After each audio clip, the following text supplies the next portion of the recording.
मानवीय करुणा की दिव्य चमक सर्वेश्वर दयाल सक्सेना। ये मित्रों नमस्कार, मैं संजीव कुमार कोहली और आज हम अध्ययन करेंगे सर्वेश्वर दयाल सक्सेना द्वारा लिखित पाठ संस्मरण मानवीय करुणा की दिव्य चमक। हम अपने पिछले वीडियो में सर्वेश्वर दयाल सक्सेना जी की जीवनी का अध्ययन कर चुके हैं। आज हम अध्ययन करेंगे उनके द्वारा लिखित मानवीय करुणा की दिव्य चमक संस्मरण का आज हम अध्ययन करेंगे। और उससे पहले हम जान लेते हैं इस संस्मरण के बारे में कुछ संक्षिप्त विवरण। संस्मरण स्मृतियों से बनता है, यादों से बनता है, और स्मृतियों की विश्वसनीयता उसे महत्वपूर्ण बनाती है। फादर कामवीर बुल्के पर लिखा सर्वेश्वर का यह संस्मरण इस कसौटी पर खरा उतरता है। अपने को भारतीय कहने वाले फादर बुल्के जन्मे तो बेल्जियम यूरोप में के रैम्स चैपल शहर में, जो गिरजों, पादरियों, धर्मगुरुओं और संतों की भूमिका कही जाती है, परंतु उन्होंने अपनी कर्म भूमि बनाया भारत को। फादर बुल्के एक सन्यासी थे, परंतु पारंपरिक अर्थ में नहीं। सर्वेश्वर का फादर बुल्के से अंतरंग संबंध था, जिसकी झलक हमें इस संस्मरण में मिलती है।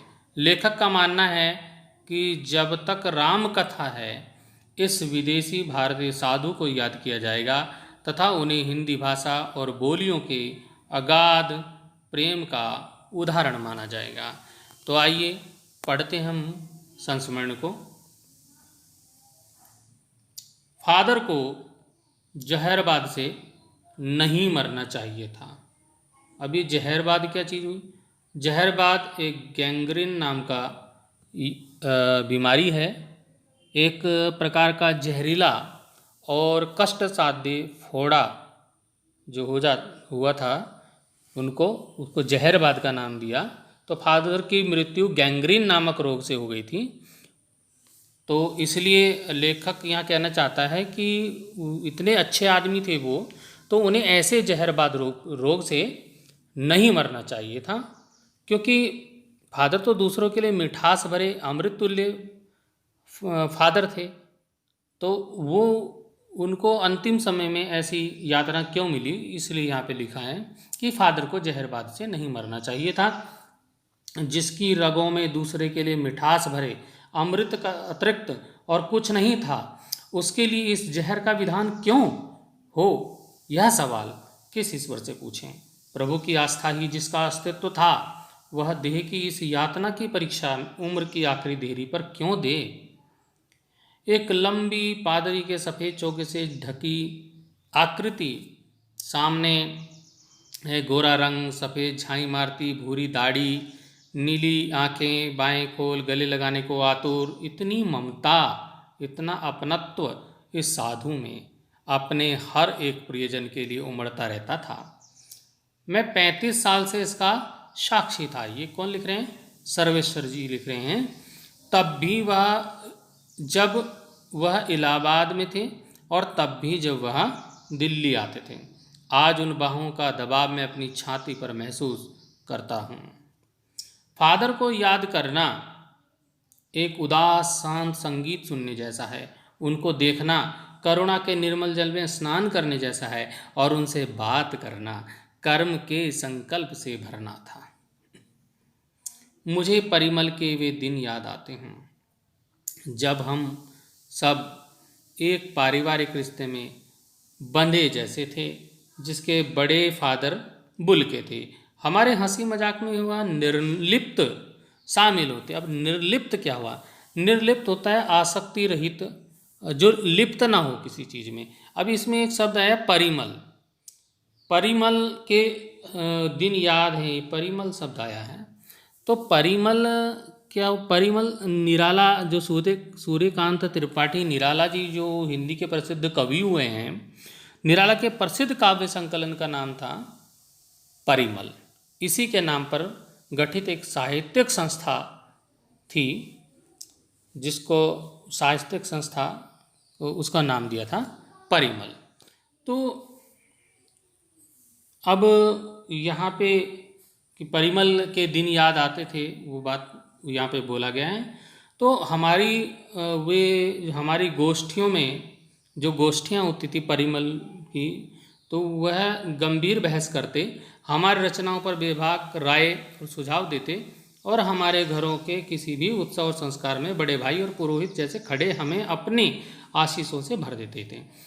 और मुझे अपना बच्चा और फादर का उसके मुख में पहली बार अन्न डालना याद आता है, और नीली आंखों की चमक में तैरता वात्सल्य भी, जैसे किसी ऊंचाई पर देवदारू की छाया में खड़े हों। अब देवदारू एक वृक्ष का नाम है जो बहुत ऊंचाई पर पाया जाता है, पहाड़ों में काफ़ी ऊंचाई पर ये देवदार का वृक्ष, देवदार भी बोलते हैं इसको, देवदारू। कहाँ से शुरू करें? इलाहाबाद की सड़कों पर फादर की साइकिल चलती दिख रही थी। वह हमारे पास आकर रुकती है, मुस्कुराते हुए उतरते हैं, देखिए देखिए मैंने इसे पढ़ लिया है और मैं कहना चाहता हूँ। उनको क्रोध में कभी नहीं देखा। देखो, याद कर रहे हैं सर्वेश्वर जी उनको याद कर रहे हैं फादर कामिल बुल्के को, और उनकी यादों में लिख रहे हैं।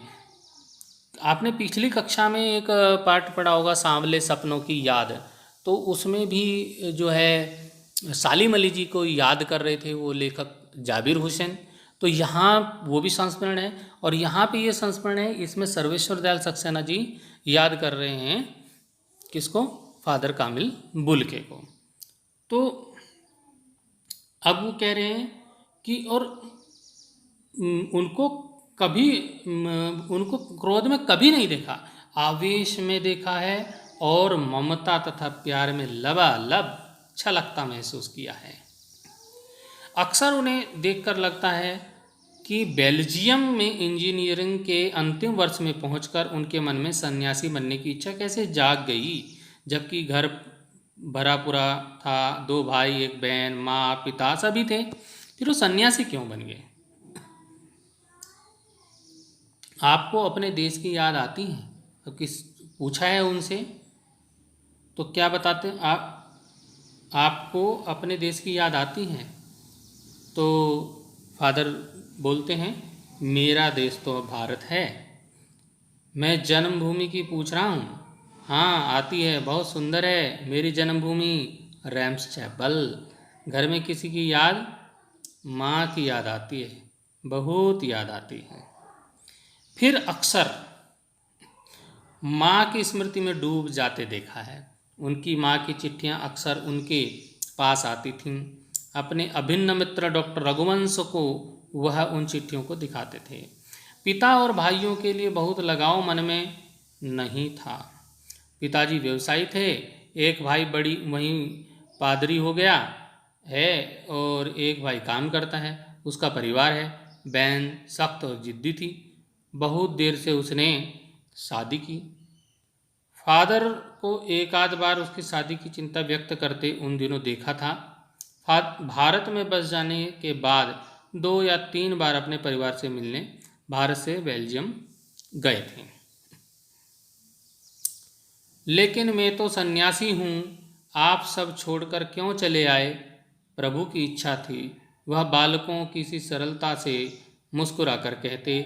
माँ ने बचपन में ही घोषित कर दिया था कि लड़का हाथ से गया, और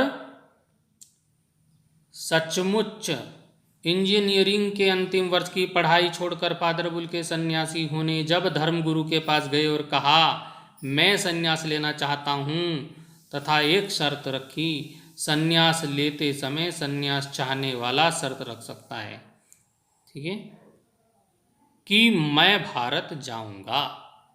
तो ये फादर कामिल बुल्के का चित्र यहाँ पे दिया गया है, आप देख सकते हैं।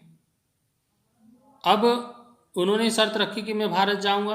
अब उनको पूछा गया कि भारत जाने की बात क्यों उठी उनके मन में, भारत जाने की बात क्यों उठी नहीं जानता, बस मन में यह था। उनकी शर्त मान ली गई और वह भारत आ गए।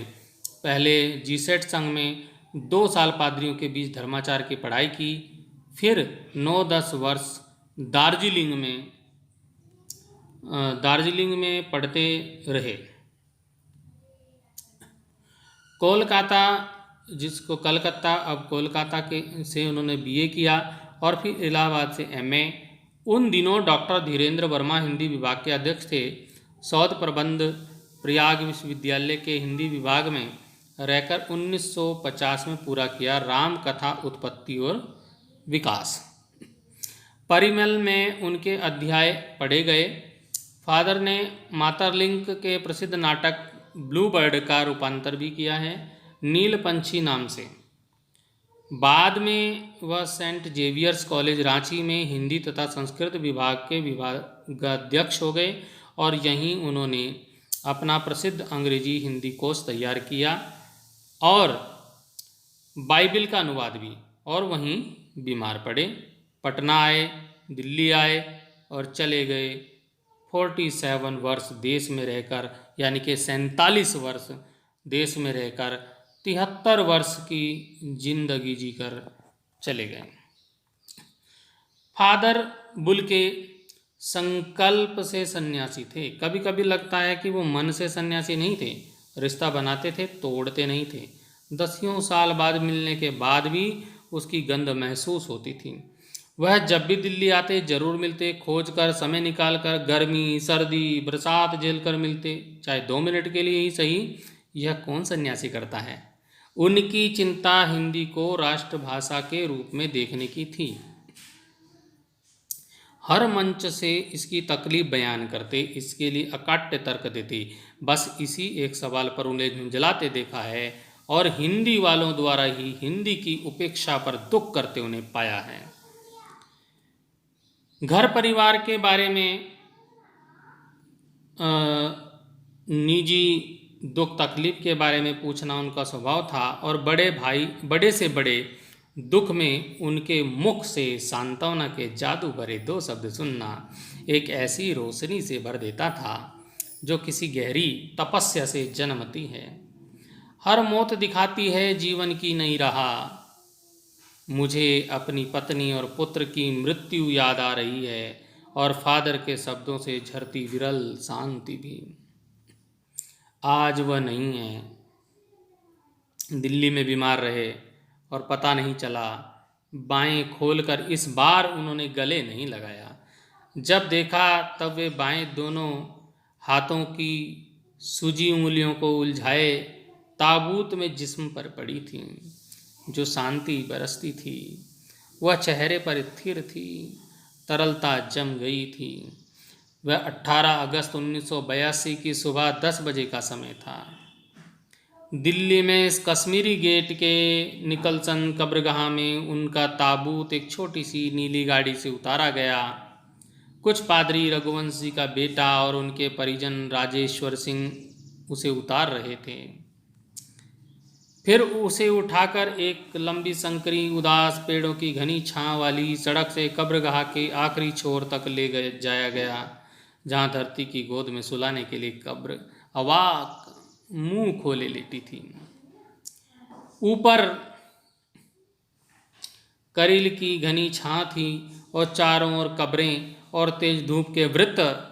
जैनेन्द्र कुमार, विजेंद्र स्नातक, अजीत कुमार, डॉक्टर निर्मला जैन और मसीह समुदाय के लोग, पादरीगण, उनके बीच में गैरिक वसन पहने इलाहाबाद के प्रसिद्ध विज्ञान शिक्षक डॉक्टर सत्यप्रकाश और डॉक्टर रघुवंश भी, जो अकेले उस संकरी सड़क की ठंडी उदासी में बहुत पहले से खामोश दुख की किन्हीं अपरिचित आहटों से दबे हुए थे, सिमट आए थे कब्र के चारों तरफ।